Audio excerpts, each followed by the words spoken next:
Hello students, good morning to all of you. So today I'm going to explain a new topic and this is very important topic. This is known as the resolution of vectors.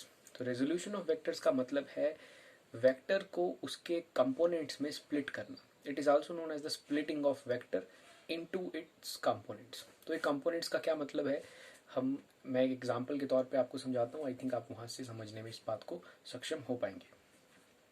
So I consider that there is a force F. We applied force F as force is a vector quantity. So now we are going to resolve that force. और ये जो force है ये horizontal direction के साथ, ये हमने भी यहाँ पर अपना हॉरिजॉन्टल डायरेक्शन लिया है, ये हमारा वर्टिकल डायरेक्शन है. ये F जो है हॉरिजॉन्टल डायरेक्शन के साथ थीटा एंगल फॉर्म कर रहा है. Let us consider that this is our x-axis and this is our y-axis. So force is in making angle theta with horizontal. Okay.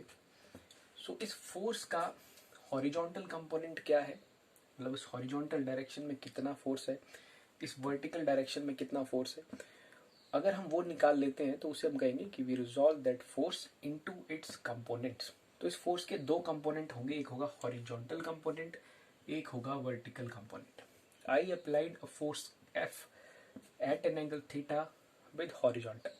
Okay, you just draw this perpendicular there. Now this is my base, this is my perpendicular. So I use the formula for base, that is cos theta is equal to B by H. So B is H cos theta, H is F cos theta. I calculate the perpendicular. Sin theta is equal to P by H. So P is equal to F sin theta. This is my equation number 2. This is F sin theta, this perpendicular, this base is F cos theta. So this is F sin theta, so here this is also F sin theta. So I resolve my force into two components. One is F cos theta and other one is known as the F sin theta. So from here we say that our horizontal component is F cos theta and our vertical component is F sin theta. तो हमने अपने force को resolve कर दिया है दो components में, दो रेक्टेंगुलर कंपोनेंट्स में. One is F cos theta and other one is F sin theta. तो आप कहेंगे कि हॉरिजॉन्टल डायरेक्शन में जो फोर्स है वो है F cos थीटा और वर्टिकल में जो फोर्स है वो है F sin थीटा. तो इस तरह से आप एक फोर्स को रिजॉल्व कर रहे हैं उसके कंपोनेंट्स में, because here force is not acting in one direction. It is in this plane, it is in xy plane. So what is the force in x direction, what is the force in the y direction, वो आपको मिलेगा जब आप उसे resolve करेंगे. तो वही resolve किया है, तो आपको डायरेक्ट अगर आपका हॉरिजॉन्टल कंपोनेंट निकालना है, so this is F cos theta, vertical निकालना है तो वो है आपका F sin theta. I just take numerical and this is very simple numerical, जिससे आपको और भी ज़्यादा आसानी से ये समझ आ पाएगा कि जब आपको कोई न्यूमेरिकल मिलेगा तो आप कैसे वेक्टर को रिजॉल्व करेंगे. So I consider that ki I have a particle here and on this particle there is a force that is acting in this direction. Okay, and this force is making an angle of 30 degree with the horizontal. So the force applied is, I consider that it is 3 newtons. So what is the force acting on this particle in the x direction, or what is the force acting on this particle in the y direction?